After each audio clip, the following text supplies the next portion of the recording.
Hey everyone and welcome. Today, we're going to jump right in and really level up your conversational English.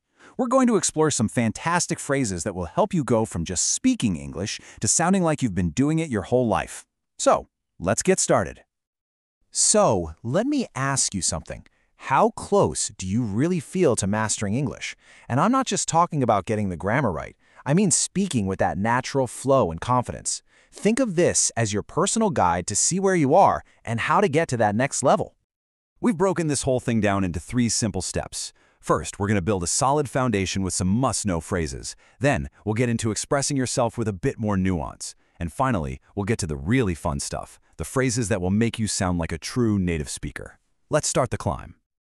Okay, here we are at the beginning, building your foundation. These are the absolute essentials, the phrases you're going to hear and use all the time. Getting these down is, the first and most important step. First up is to slip one's mind. This is just a much more natural-sounding way to say, I forgot. The key thing to remember here is that it was an accident. It was unintentional. It just slipped away. See how that works? Instead of just a flat, I forgot to call, this phrase has a bit more humanity to it. It shows you had good intentions, but hey, life happens. It's just a softer, more relatable way to explain that you forgot something. Now let's look at a phrase like to make a difference. At its most basic, it just means to change something. But in real everyday English, it has this deeper, more positive meaning. It really implies making a positive impact, like how volunteering can truly make a difference in a community. Next, we have to chip in. This one is all about teamwork and collaboration. It just means contributing your part, whether that's a little bit of money or some of your time and effort towards a group goal. You'll hear this one a lot, both at work and with friends. Here is a perfect real-world example. Everybody puts in a little bit of money, and together they can get something really nice. But it's not just about money. You could also ask a friend to chip in with the cleaning before a party, which just means asking them to help out. Super versatile phrase. All right, our foundation is officially built. So now let's climb a little higher into our second section, expressing with nuance. These phrases are going to add some really cool, sophisticated layers to the way you communicate. So our first nuanced phrase is to keep something short. This is a fantastic way to show that you respect other people's time. It's basically a signal that you're going to get straight to the point. And this is exactly how you'd use it to really get someone's attention. By saying you'll keep it short, you're promising to be efficient, and that makes people lean in and listen closely for that important thing you're about to say. It's really smart, both polite and effective. Oh, I love this next one. To give it a shot. It means to try something, sure, but it's packed with this feeling of optimism and just being open to new things. It suggests you're going to try, even if you're not totally sure you'll succeed. It's all about the effort.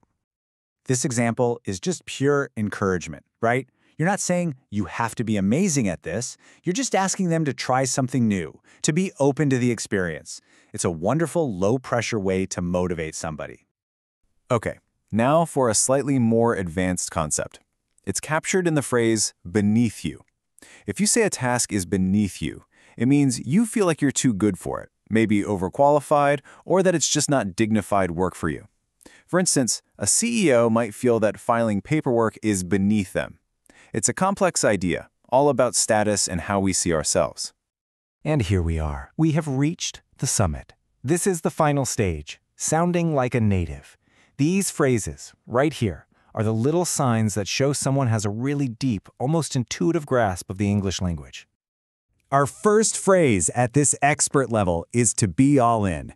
This is a huge declaration. It means you are 100% committed. It actually comes from the game of poker, but now we use it for everything to show that you are completely on board with an idea or a project.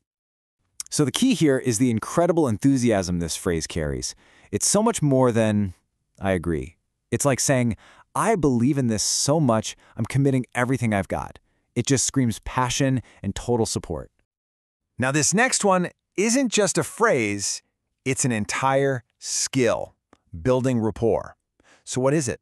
It's the art of creating a genuine connection with someone. It's about establishing trust, finding things you have in common, and just showing that you're genuinely interested in them as a person. And finally, we have the talk of the town. This is a great one. It describes anything, a person, a story, an event, that absolutely everyone is talking about. And the town doesn't have to be a literal place. It could be your office, your school, or just your group of friends. It's whatever topic has taken over all the conversations. And there we have it. We've climbed all the way from the foundation to the summit. But you know what? The journey doesn't stop here. The really important part is taking these phrases out into the world and actually using them in your own conversations. Think about it. You now have a whole new set of powerful tools for your English conversations.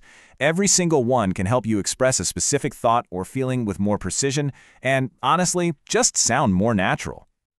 So, I'll leave you with this final question. Of all the phrases we just went over, which one really stood out to you? Which one can you picture yourself using sometime this week? Because remember, the absolute best way to master a language is to get out there and speak it. So go on, give it a shot.